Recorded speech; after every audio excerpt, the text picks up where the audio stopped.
Africa के दिल में बसे जिम्बाब्वे को आज एक ऐसी मुसीबत का सामना करना पड़ रहा है जैसी पहले कभी नहीं हुई।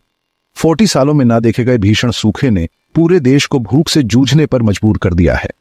70 लाख से ज्यादा लोग अपने अगले खाने के लिए तरस रहे हैं। ये हताश कर देने वाले हालात हताश करने वाले कदमों की मांग करते हैं। सरकार ने एक विवादित फैसले में 200 हाथियों को मारने का आदेश दिया है। इन राजसी जानवरों का वध किया जाएगा और उनका मांस भूखे लोगों में बांटा जाएगा। जिम्बाब्वे के parks and wild life authority ने इस चौंकाने वाले फैसले की पुष्टि की। जिम्बाब्वे लगभग 1 लाख हाथियों का घर है, लेकिन यहां के नेशनसी उद्यान केवल 55,000 हाथियों को ही संभाल सकते हैं। इस असंतुलन की वजह से इंसानों और इन विशालकाय जानवरों के बीच टकराव बढ़ रहे हैं। पिछले साल ही हाथियों के हमलों में 50 लोगों ने अपनी जान गंवाई।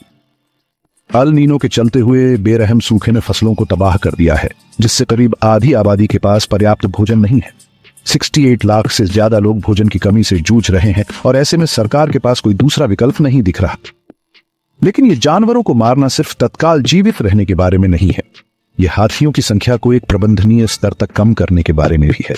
संसाधनों के लिए यह संघर्ष अब इंसानों के लिए ही नहीं बल्कि वन्य जीवों के लिए भी अस्तित्व की लड़ाई बन गया है। यह पहली बार नहीं है जब जिम्बाब्वे ने ऐसे कठोर कदम उठाए हैं। 1988 में भी हाथियों को मारा गया था और उनका मांस भूख को कम करने के लिए बेचा गया था।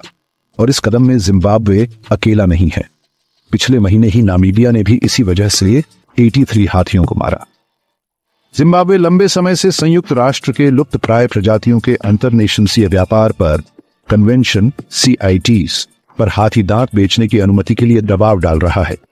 $50 करोड़ से ज्यादा कीमत के हाथी दांत के स्टॉक के साथ सरकार का तर्क है कि इन दांतों को बेचने से उसके नागरिकों को बहुत जरूरी आर्थिक मदद मिल सकती है। बोत्सवाना और नामीबिया, जो बड़ी हाथी आबादी वाले देश हैं, इस मांग का समर्थन करते हैं।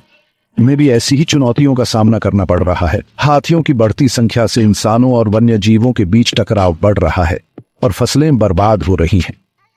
जिम्बाब्वे के हाथी एक चौराहे पर खड़े हैं, एक देश के अस्तित्व और उनकी प्रजाति के संरक्षण के बीच फंसे हुए हैं।